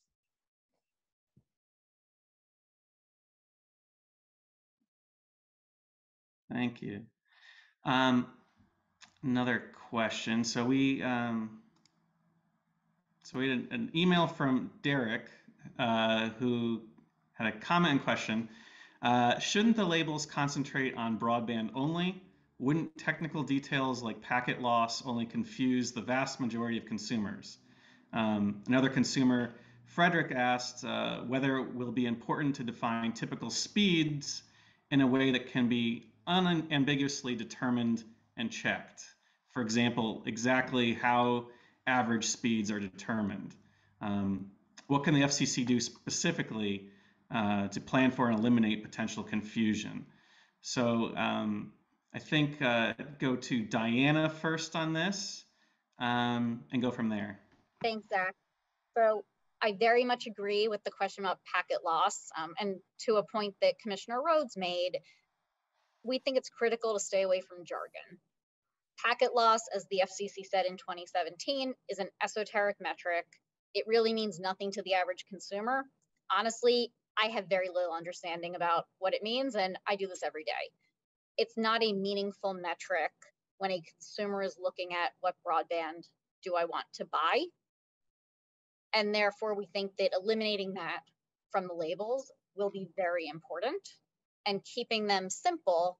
And so, you know, to the question about typical speed, I think that the FCC came up with a very elegant solution in 2017, which was that providers could report expected network performance based on the good work that the Measuring Broadband America program has done, and using those aggregated results from nationwide instead of, you know, trying to figure out what expected performance might be for the LA metro area, and then giving consumers an idea of, well, if you're purchasing 1 gig based on the Measuring Broadband America data, 89% of the time, you are going to get 1 gig worth of speed.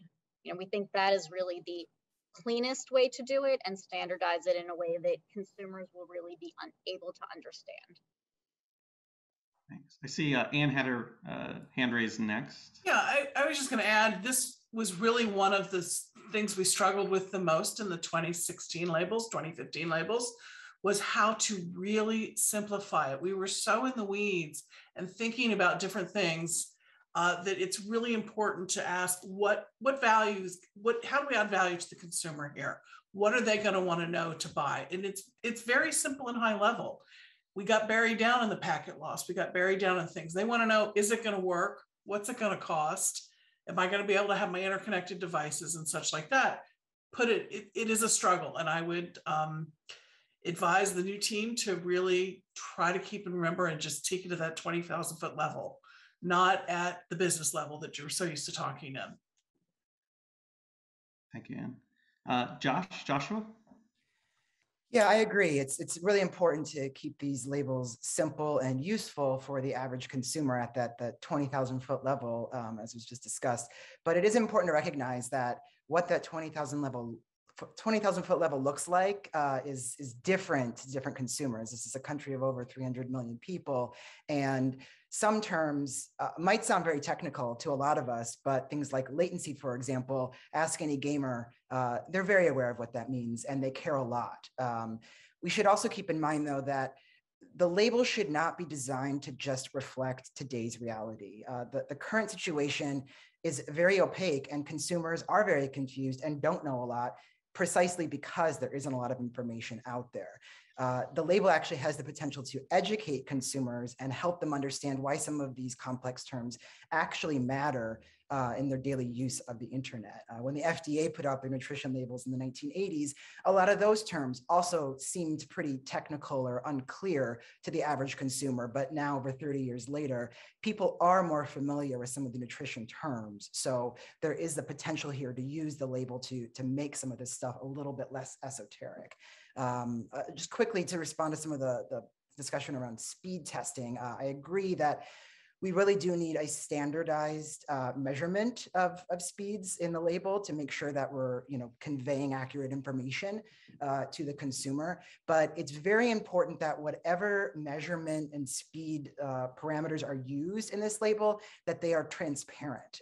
Measuring Broadband America has actually had a lot of problems on this front. There are some speed tests that are used that don't disclose their methodology, use a lot of in-house servers at the ISPs, and they might not actually be producing accurate results. I would refer to the commission to Measurement Lab as an example of an open platform and an open way to measure speeds as a good example of going forward here. But whatever the commission goes with, the methodology really needs to be open and transparent so we can make sure that it's accurate. I see Diana has her hand raised, maybe a response. There is just a broader point that I think would be very helpful to this conversation, that we all understand the desire and the need for consumer education, but there are certain things that the labels can do and certain things that they can't do. The labels are really for comparison shopping. And while I think the goal of ensuring that most people understand what latency means when they're purchasing broadband, or what they can do with 100 megabytes up and down versus a gig, is very important, but I don't think that that is something that providers are well situated to do and that the labels can do. The more information you put on the labels, the less meaningful they will be, because you give a customer a 4-page nutrition label, they're probably not going to pay too close of attention to it because it's going to be bogged down in jargon. There's going to be too much information. To make the labels as effective as possible, they need to be really tailored to what is important when someone is shopping and when they're trying to pick a provider and pick a plan. And that's really price, speed, any one-time charges, recurring charges, equipment, and then links to relevant policies. Greg, I see you're eager to respond. Yeah, no, I would. So maybe, as we think about this, I think a couple of very important things have been raised. One, consumers need, as Anne mentioned, a very simple, straightforward understanding of what it is they're buying and what they can expect to get from that. I think, again, sort of going back to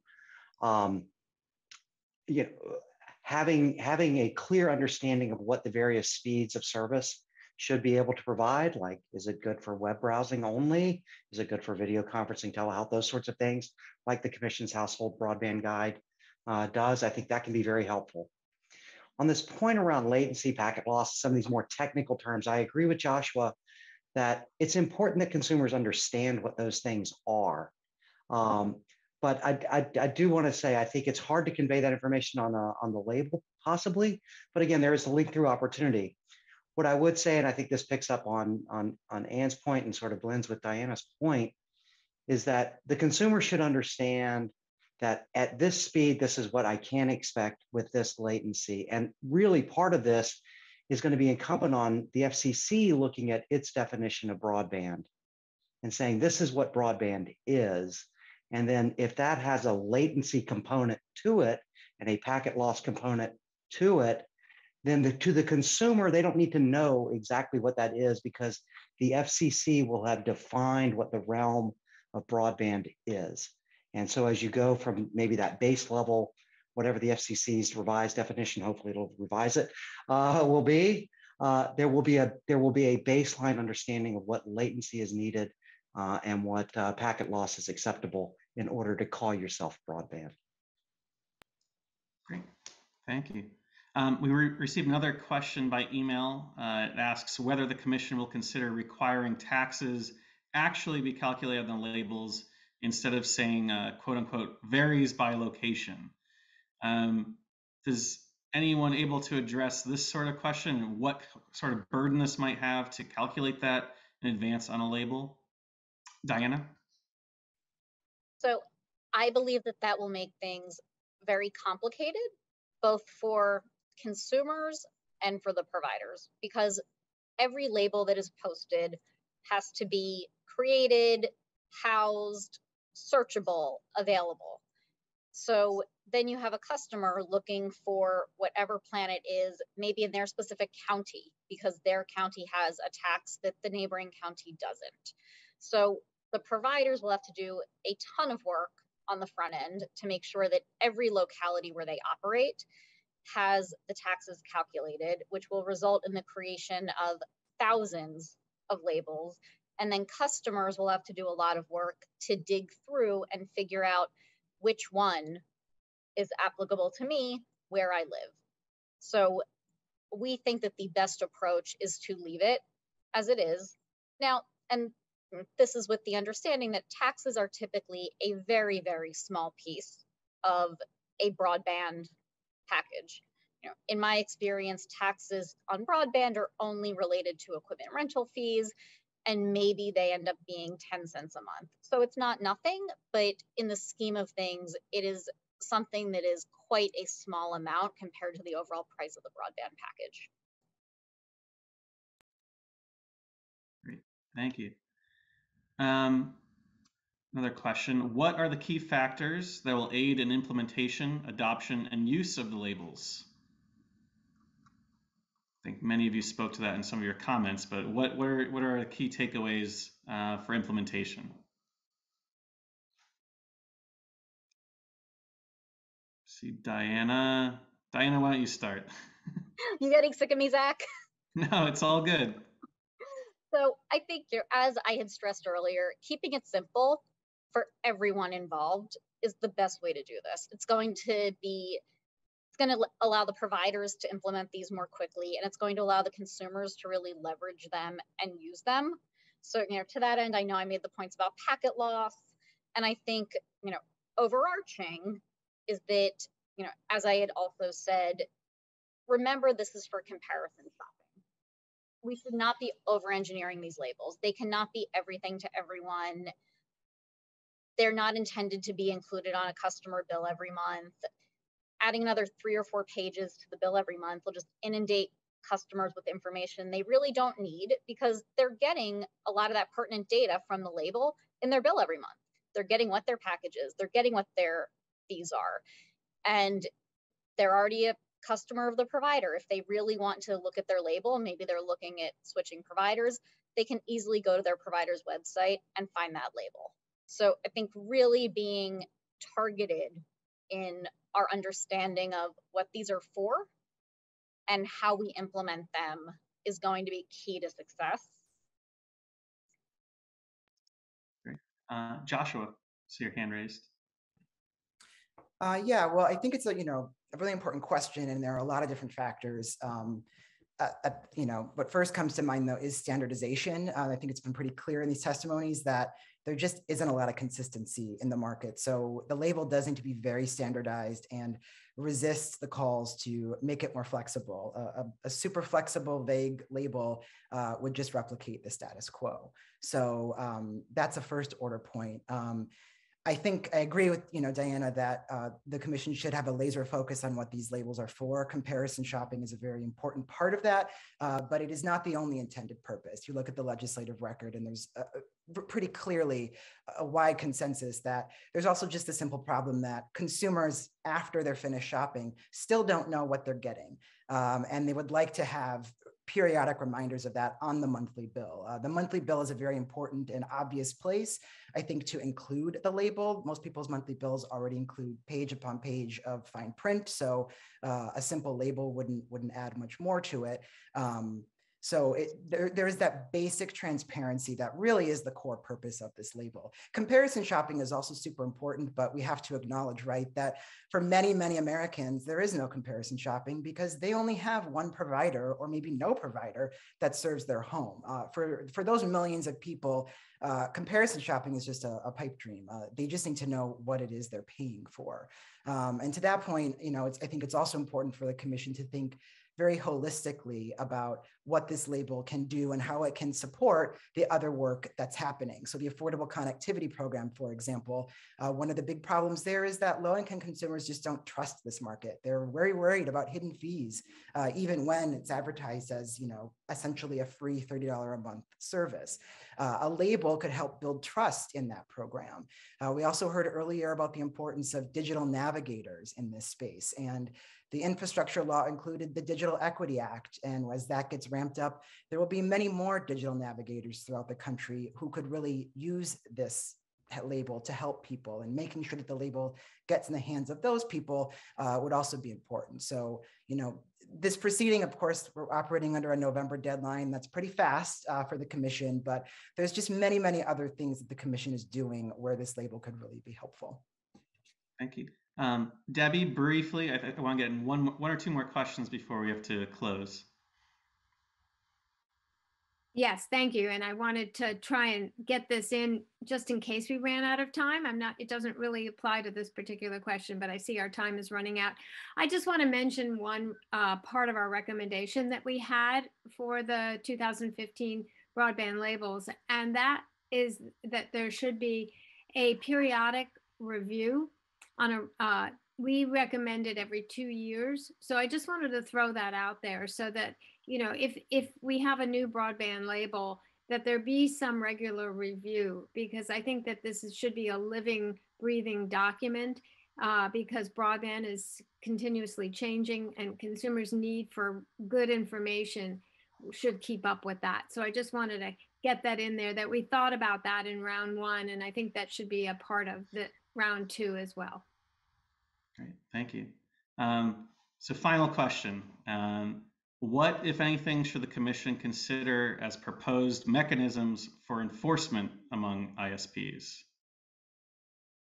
Going out with a bang here. How do we enforce these labels? Or should we? Greg. So I think, first of all, machine readability will be critical to helping facilitate enforcement. Clear definitions, clear standards, so that you can bang the information that's being presented to consumers up against that, and then rigorously enforcing, right? So getting that data in and making certain that it's accurate. And Joshua, see your hand raised. Yeah, big +1 to machine readability. That's really going to be important.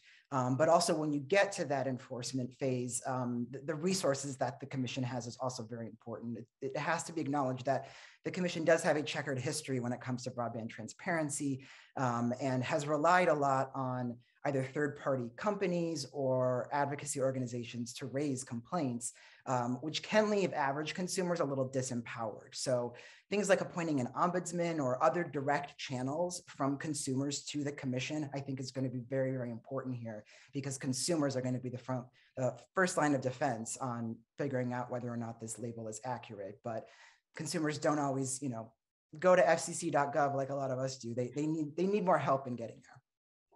Thanks. And Diana.